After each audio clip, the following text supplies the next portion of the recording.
Shalom Bapak Ibu Saudara, pendengar setia Renungan Harian Resort GKI Pulang Pisau. Hari ini Kamis tanggal 8 Juni 2023. Saya Vikaris Daniel akan membawa kita dalam renungan harian sebagaimana leksionari atau almanak nas Gereja Kalimantan Evangelis. Hari ini firman Tuhan terdapat dalam kitab Ratapan pasal yang pertama ayat yang ke-7 sampai yang ke-11 dengan judul Keruntuhan dan Kesunyian Yerusalem.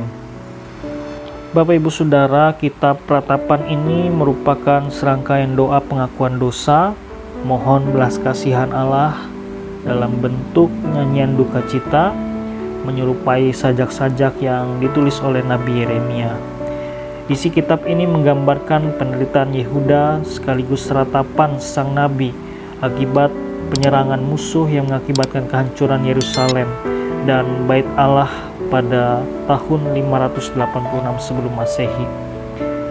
Bapak Ibu Saudara yang dikasihi dan diberkati Tuhan, ketika kita membaca bagian dari firman ini, sungguh luar biasa hukuman Allah atas dosa-dosa Yehuda yang dilukiskan Yeremia dalam syair-syair Ratapan ini. Kehancuran kota Yerusalem merupakan pernyataan penghukuman Allah atas dosa bangsa Israel. Kehancuran total ini telah menimbulkan keputusasaan yang besar bagi seluruh umat Yehuda. Tidak terkecuali Yeremia pun ikut meratapinya atas nama seluruh penduduk Yehuda. Bahkan dalam ayat yang ke-14 berkata, segala pelanggaranku adalah kuk yang berat, suatu jalinan yang dibuat tangan Tuhan, yang ditaruh di atas tengku sehingga melumpuhkan kekuatanku. Tuhan telah menyerahkan aku ke tangan orang-orang yang tidak dapat kutentangi. Bapak Ibu Saudara, melalui nas ini membawa kita kepada perenungan bahwa segala dosa selalu membawa kepada penderitaan. Karena itu setiap penderitaan dan pergumulan perlu disadari, sebab mungkin saja hal itu sebagai teguran dari Allah atas segala dosa dan pelanggaran kita. Mungkin pernyataan kita, apakah ada hidup yang tidak sulit? Tentu saja ada, yaitu hidup yang diberkati sebagaimana yang disampaikan Mazmur pasal yang ke-37 ayat yang ke-25.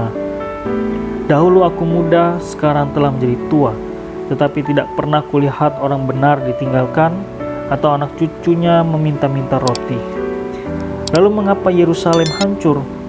Yerusalem hancur karena umat Yehuda memanipulasi hati nuraninya. Mereka lupa bahwa yang menjadi inti persoalan adalah bukan masalah kehancuran Yerusalem oleh tentara Babel, tetapi karena Tuhan sendiri yang melawan mereka, sehingga Yerusalem yang dijuluki Sion, kota Allah itu pun hancur total.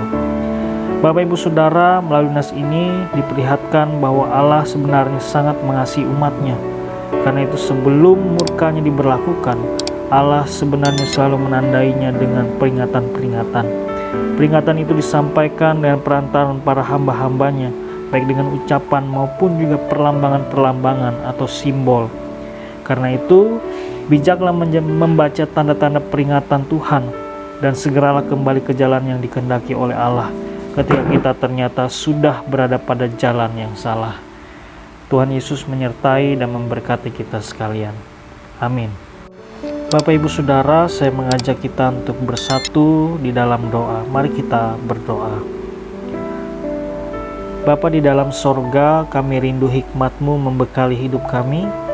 Hikmat yang memampukan kami untuk dapat dengan setia mematuhi setiap perintah dan hidup taat dalam tuntunan Tuhan.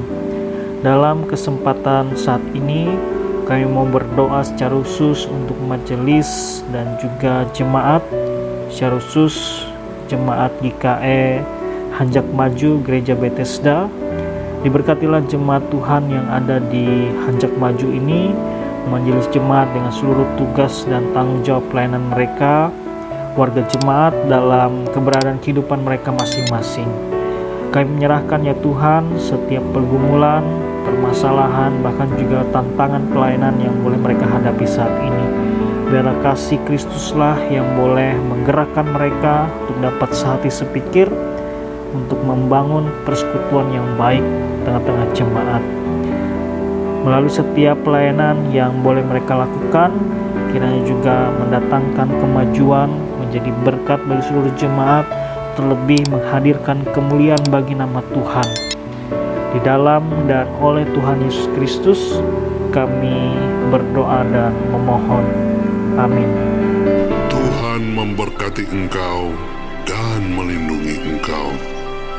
Tuhan menyinari engkau dengan wajah-Nya dan memberi engkau kasih karunia.